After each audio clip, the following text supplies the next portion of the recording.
While my presentation has no direct connection to Missouri, I think it is relevant to folklore in general. Some of you may not agree, so I offer you the definition set forth by Barry Tolkien and Jan Brunvand.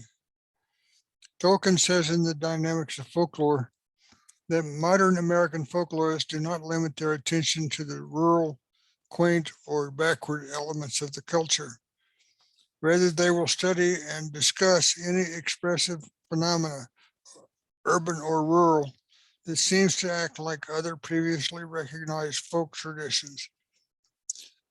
This has led to the development of a field of inquiry with few formal boundaries, one with lots of feel but little definition, one both engaging and frustrating. And Brunvand says on the study of American folklore that folklore comprises the unrecorded traditions of a people. It includes both the form and content of these traditions and their style or technique of communication from person to person. Folklore is the traditional, unofficial, non-institutional part of culture. It encompasses all knowledge, understandings, values, attitudes, assumptions, feelings, and beliefs transmitted in traditional form by word of mouth or by customary examples. Also, in his 1958 volume of the Study of American Folklore, Brunvand said, folklore is the material that is handed on by tradition, either by word of mouth or by custom and practice. During the summer of 1978, while working as a salmon buyer in the Arctic, I became well acquainted with several of the natives of Kotzebue, Alaska. Kotzebue is an important town of about 3,200 people, about 2,700 of whom are Inuit Eskimos. Located some 30 miles north of the Arctic Circle, here's the location of Kotzebue. It is the regional point of contact with the outside world because it has a busy jet terminal and a lighterage company, the only ones for several hundred miles of any direction. Nome, a couple of hundred miles away by air, would be the nearest alternative. Consequently, Kotzebue is the metropolitan center of the area. The surrounding villages must supply there, and all incoming commercial air traffic must land there. Kotzebue is also the regional headquarters of the Northwest Arctic Native Association and of the regional school district. Perhaps you will recall that President Obama visited there during his last year in office. I want to first discuss some folk beliefs I encountered in Kotzebue. Then I'll talk about foodways and clothing. Due to circumstances, I collected the belief tales in a most unacademic manner with two young natives of the area. However, I fall back on Brunvand again when I say in his book, Folklore, who said in his book, Folklore, that it is possible to collect oral folklore verbatim in the field by means of handwritten notes. Many folklorists have done it, and most informants will adjust their rate of speech to accommodate a collector's speed. He also says that handwritten collecting has the advantage of producing immediately usable textual material. The Kushtaka and Inyukon tales were related by a 17-year-old girl from Kotzebue and confirmed by her 21-year-old cousin. The devil story was told by a 26-year-old Selawik man. Here's the location of Selawik. In both cases, my effort to tape the tales met with absolute refusal, as did my request that the informants write the stories down. The stories were told in voices full of belief. Later discussions of the material, my questions about weak points in the narrative, even the vocal disbelief of another friend did not shake the informant's belief in the stories. My first informant was a lifetime resident of Kotzebue. Her father was a part owner of the company we were buying through, and she worked in the office with us. As I was driving her home during a late rainstorm, she told me the Kushika tales. The Kushika seemed to me to be the Inuit Eskimo version of the Bigfoot. However, it differs from the Bigfoot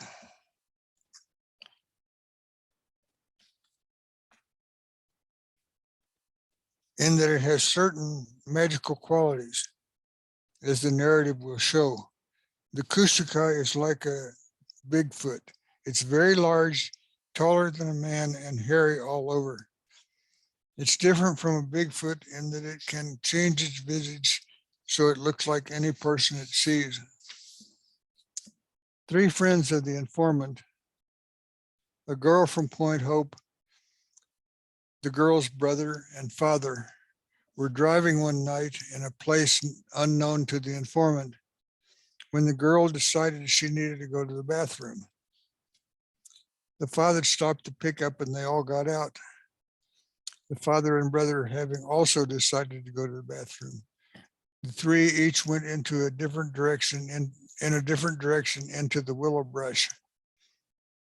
A Kushika came up and took on the appearance of the brother without any of the 3 being aware of his presence. The sister returned to the vehicle first and was waiting for the others when she saw what she thought was her brother emerged from the willows.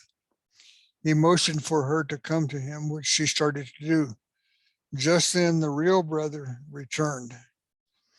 Immediately perceiving the situation, he told her he was the real brother and the other one was a Kushika. The Kushika, of course, said the same thing. This continued for some time until the father came out of the bushes and he and the brother chased the Kushika away. A second brief story involves the same people. They were driving again in some isolated, indefinite place. The girl looked into the bed of the pickup and saw a Kushika standing there with his face pressed against the back window. She told her brother and father to look, which they did. They kept driving and looking back, and the Kushika stayed there trying to get into the cab. When they reached the lights of the town, they looked back and the creature was gone.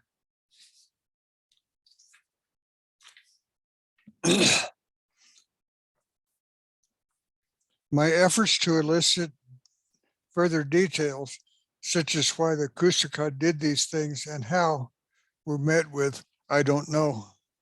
A cousin of the informant who was with us at the time could add neither explanations nor additional stories, but concurred in a belief in the Kushikas.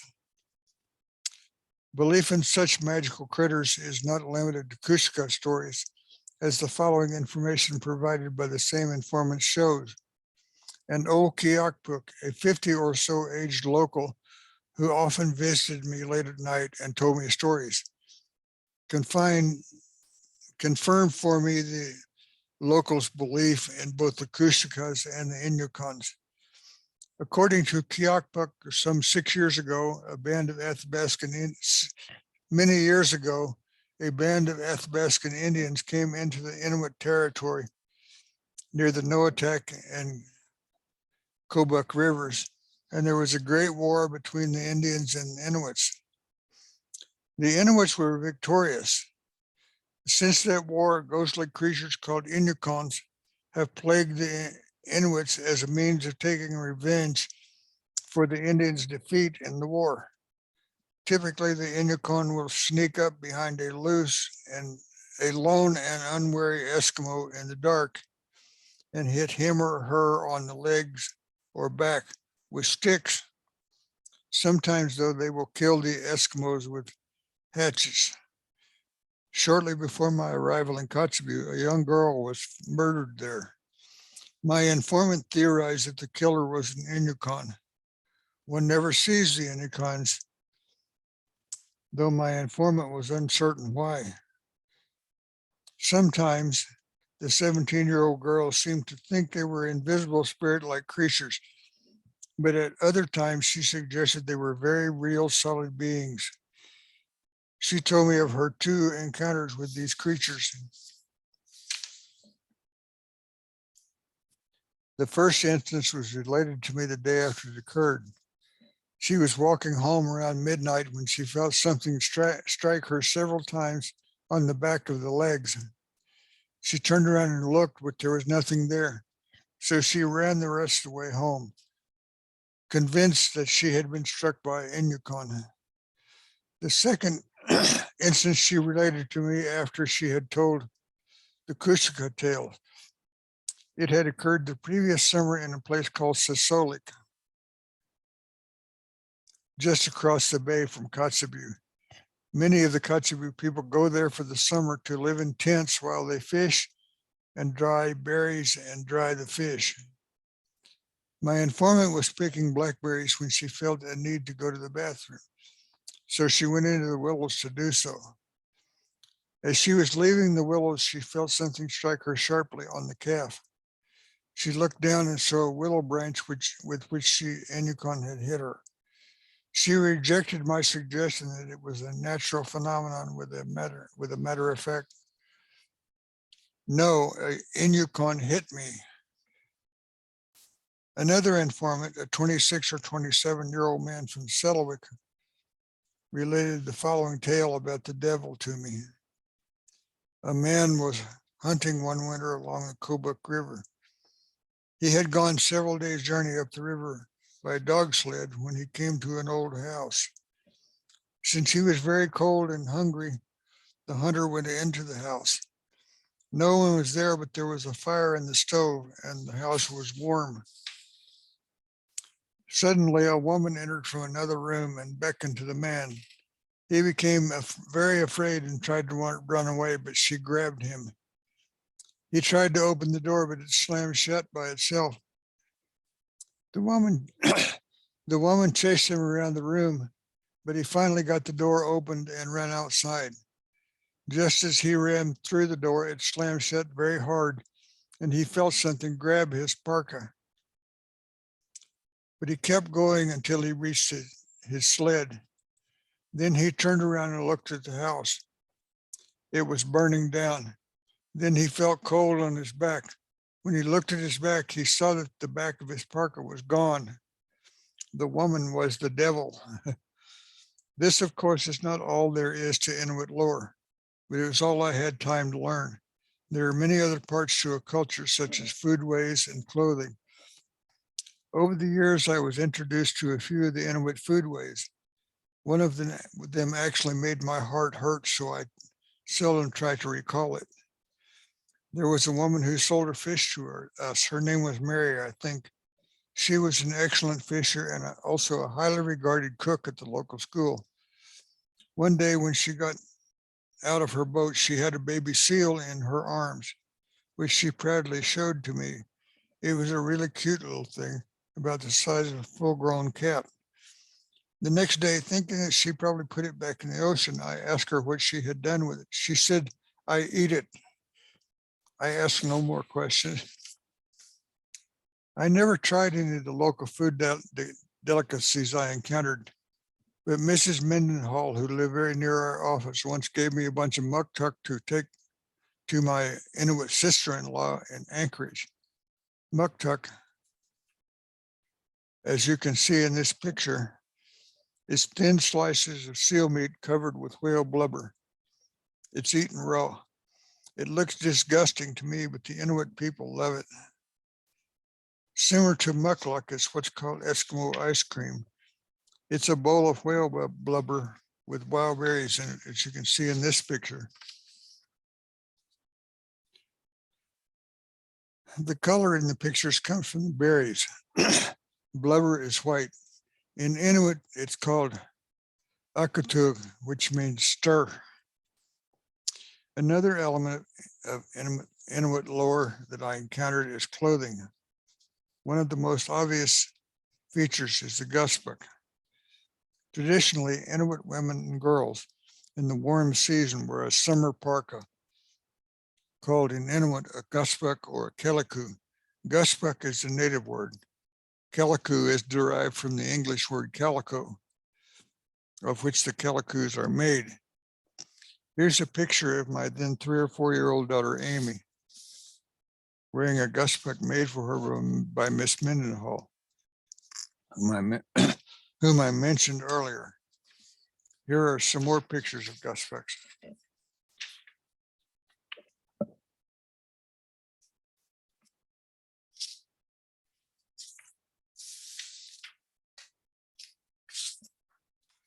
The only traditional clothing items I saw among Inuit men were mucklucks, which are boots made of whale skin and often adorned with moose skin and sometimes with beads. So I know a little about Inuit culture, but not nearly enough.